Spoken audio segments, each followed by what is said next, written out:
What's up, everybody? It's Max Browne here for another breakdown. In this week's episode, we are looking at the 2-minute drill. It's been 2 weeks in a row. USC has had late game 2-minute drill success. So in today's episode, we're going to put on the Graham Harrell hat, put on the Kedon Slovis helmet, look at this drive through the lens of an offensive coordinator and a quarterback, see what they're processing, going through their reads, and dissecting why this drive was successful and why it ultimately led to another USC win. So enjoy the video. Thanks for checking it out. All right, so the drive starts, minute 35 left in the game. You're starting on your own 25-yard line. You have all 3 timeouts. Let's check out how the drive starts here. Here's Slovis. Over the middle. Nice throw.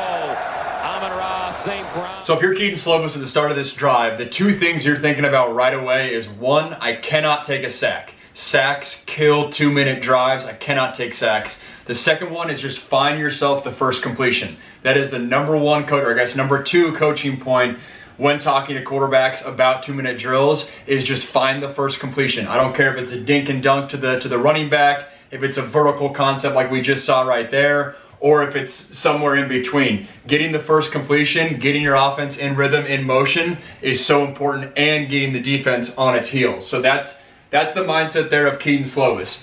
Graham elects to call a 4 verticals concept, which you might not necessarily know right away because St. Brown in the slot here kind of does a dig route action, but it's a 4 verts concept. These 2 inside guys are just reading and reading the leverage of these linebackers as to what they should do, and the leverage of the safeties up here.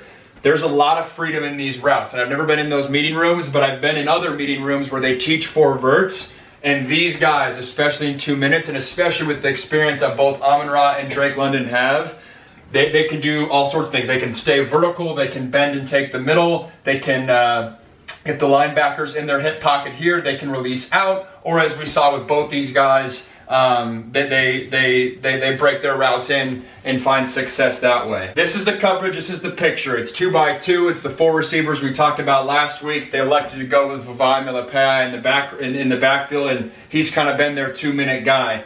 Defensively, this is a double cloud look. So you're having 3 defensive linemen, you're having just 3 linebackers, but the big difference is you have 1, 2, 3 safeties. So just about in every scenario besides 2-minute, you're only ever going to have 2 safeties. I guess technically you could have a 3rd safety at the nickel spot, but these are 3 true safeties. You're going to have deep 3rd, middle 3rd, deep 3rd. And then the reason I highlighted these 3 defenders right here in red is they all 3 have unique leverages that ultimately dictate why this play happens the way it does. Both these corners have inside leverage on these receivers. The why behind that is they are trained to, if this number 2 receiver right here breaks out on a quick little 5-yard out route, they will jump that and try to take that away. Why is that such a big deal? It's a big deal because in 2-minute, you're always trying to get to the sideline. You're always trying to get out of bounds. And so these corners are specifically in that leverage to try to take that away, or at least make it harder. If they're outside leverage, they can get trapped by a receiver blocking them, and it makes it harder for this corner to defend this out route. So it's noteworthy to show that these corners have slightly inside leverage. It's just a matter of like a yard, but that yard's a big deal in terms of whether or not they can guard this quick out and not get blocked by the outside receiver. The other guy I want to reference is this field linebacker. It's funny. So Kedon Slovis, he elects to go to Amon-Ra's side over here, which you can't go wrong. But if this is me, I'm going to Drake London's side. And as you guys can see from this picture, the reason's very simple. It's just math. If you drew a line down the middle of the field, how many guys are to this side, or how many defenders on the slot are to this side? 1 and then maybe 2. You draw a line on this side, there's 1, 2, and then 3 guys that can get into play. That's why if I was Kedon Slovis, I would have gone to the field with this throw. He does not. That's fine. This is still a good look. Obviously, USC's best offensive player there. And what happens and why this works is both these linebackers are kind of dropping in this angle. They're supposed to get hands-on. These slot receivers, they do a poor job at it, to be honest. You would expect more out of these linebackers, but it's tough because both these receivers are great. and then this linebacker's kind of dropping into the middle. The one thing I don't like about this Arizona defense is this linebacker, he's out leveraged from the very start. Drake London has a clean release. He's big, physical. This linebacker kind of drops into his area right there, covers this area, and Drake London wraps around. And I'll show the play one more time, but London's wide open. Obviously, Amon-Ra gets the completion there, but this is just an old-fashioned four-verts concept.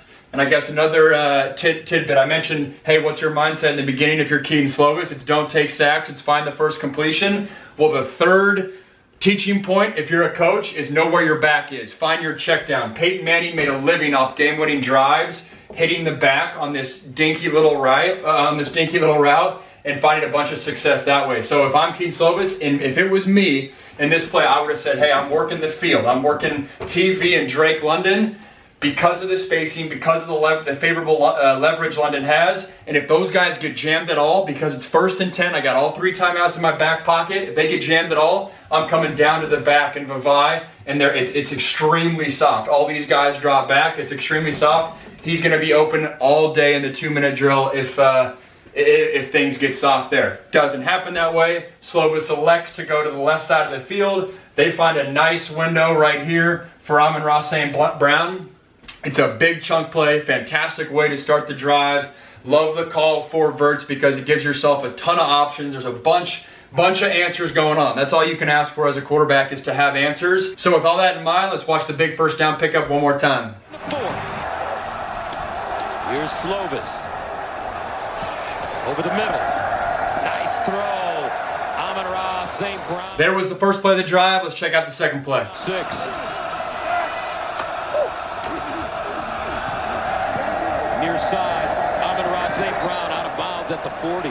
All right, so after that big chunk play from Kedon Slovis to Amon-Ra St. Browne, now the scenario is you're on your own 46, or I guess opponent's 46, 105 left in the game, you have 2 timeouts.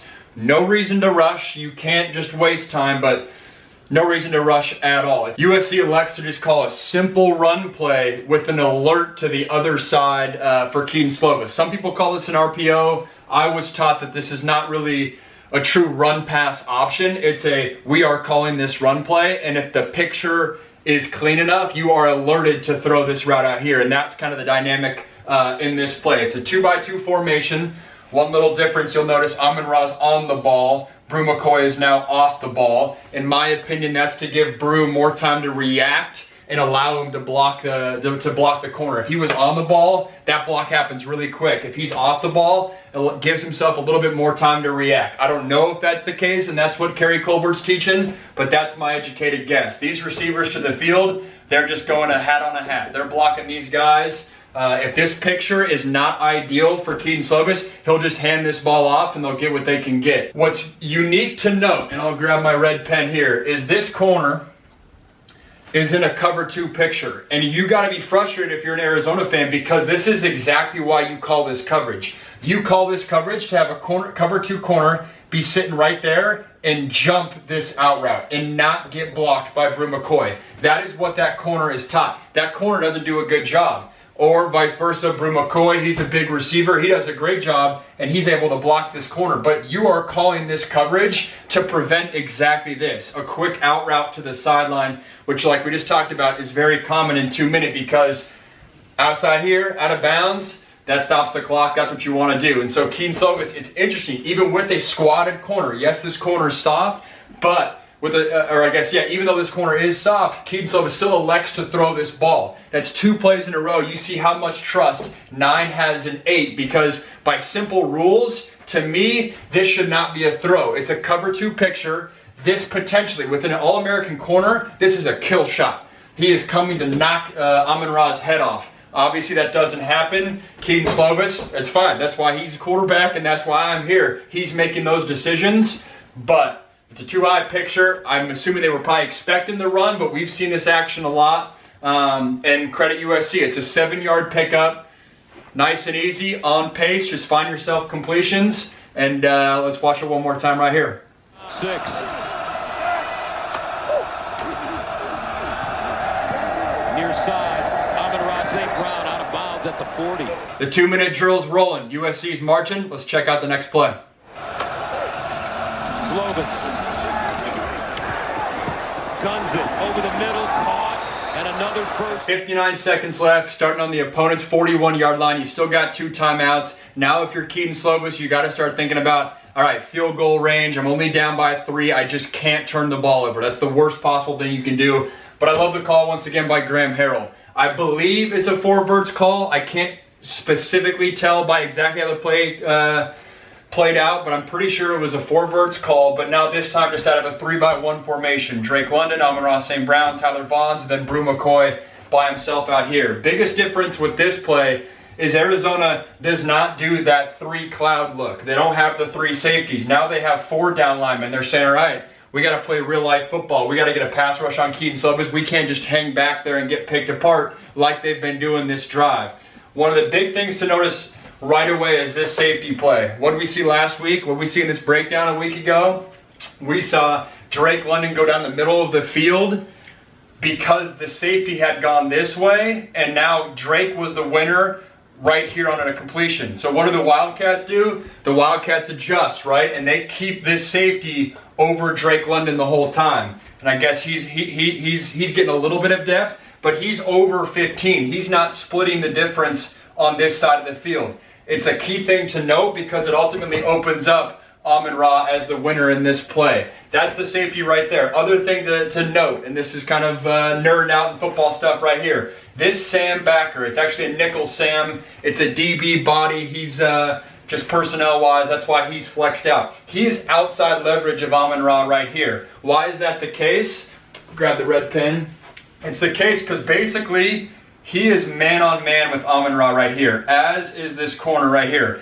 They're going to bracket Drake London in the slot right here. These 2 guys outside, they're pretty much man-to-man. So he does not want to get beat to the outside leverage because he does have safety help right here. That's why this nickel Sam is outside leverage right there. But that leverage ultimately works against him and is the reason Amon-Ra is able to get this catch. And as we see this play out, Drake London presses vertical. This Mike linebacker looks to get hands-on. Drake makes this play right here by crossing the face of the Mike linebacker. Mike linebacker drops. He goes underneath this Mike linebacker. Why is that important? Because the Mike is forced to put hands-on by his rules, and he's forced to stick on Drake London. If Drake went over the Mike linebacker, then his eyes might fall into this window and his body might fall into this window and prevent the completion here to Amon-Ra St. Brown. Doesn't happen. Good coaching, good execution by Drake. He goes under, and sorry, the drawing's getting a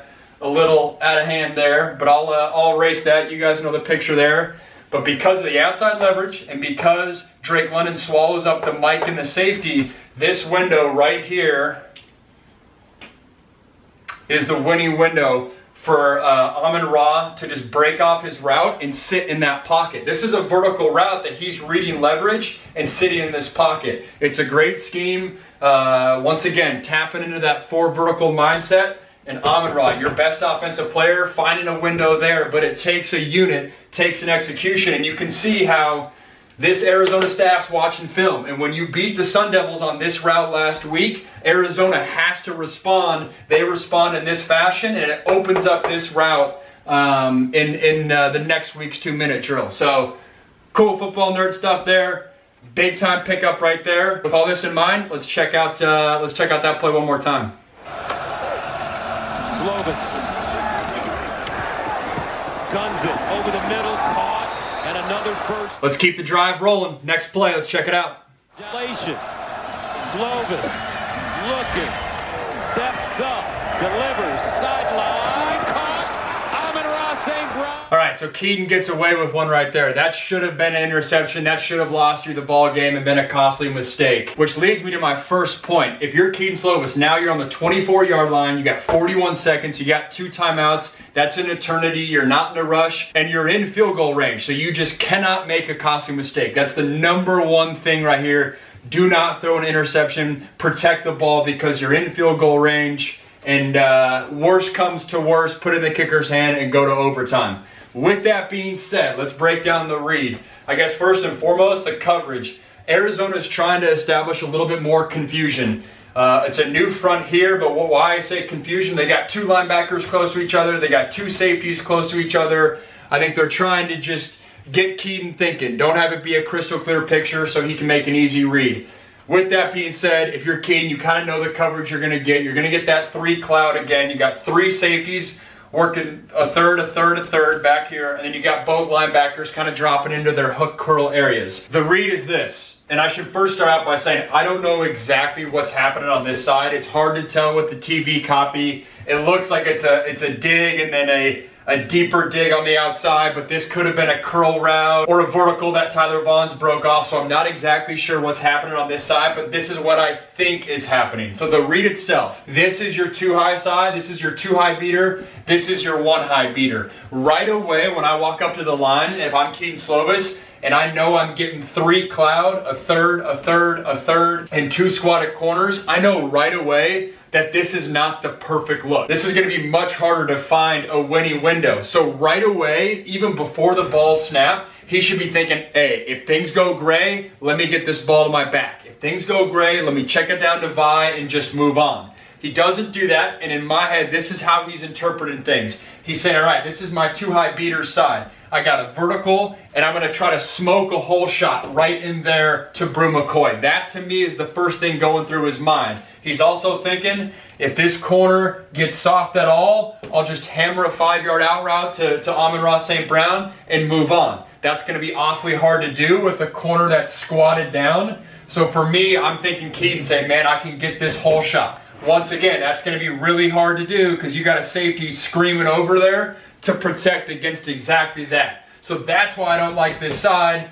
And obviously it should have been an interception. So not a lot to like over there, but I trust his eyes. If he's thinking he can get this whole shot, fair enough. But even if he goes to that side, the second it's covered, he should find his back and just move on. So even with that side in mind, what would take you back here? To me, I'm thinking this is more your 1 high beater side. And when I say 1 high, that means 1 safety versus 2. In this picture, we have 3, but it's still deemed a 1 high safety structure, and different coaches coach it differently. But with 1 safety coming to the middle of the field, I would interpret this as 1 high, and therefore I would have gone back here with my eyes and worked 1, 2 to 3 with the hope that Drake London can take 1 defender, likely 2 on this dig route, and Tyler Vaughn's coming from outside on the deep dig route can find a window somewhere in here. That would be how I would think about this play of 1, 2 to 3 the whole time, knowing that if things get gray at all, let me find my back and move on. That's the read. Almost a costly mistake there. The answer would have been checking it down to Vi, getting 4 yards. He would have got out of bounds because he's close to the sideline. And that's how I would have done the play. Obviously, Kedon steps up, gets very fortunate with throwing one over there. And so with that read in mind, let's check out the play one more time. Slovis looking, steps up, delivers, sideline, caught, Amon-Ra St. Brown. All right, 5th play of the drive. Let's check it out. And they'll hand it off. Malapayai fighting, and he'll go down.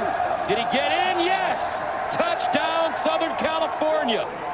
Wow! USC punches it in for a touchdown. Little inside zone run to Vavae Malapayai. And it's a great execution by USC. But right there on that last play, you had 28 seconds left. You had 2 timeouts. It was 1st and goal. Your whole playbook's open. You really could have called whatever you want because you have those timeouts in your back pocket. And as we saw in that play, that Arizona defense is very soft, especially down there in the red zone. You have about 5, maybe 6 guys in the box with all the linebackers so wary of these receivers and where they need to drop that you catch the defense on the heels and USC is able to punch it in. But a great 2-minute drive. Kedon Slovis gets away with the mistake there 2 plays ago, but ultimately he gets it done in another successful 2-minute drive for USC that results in a game-winning touchdown.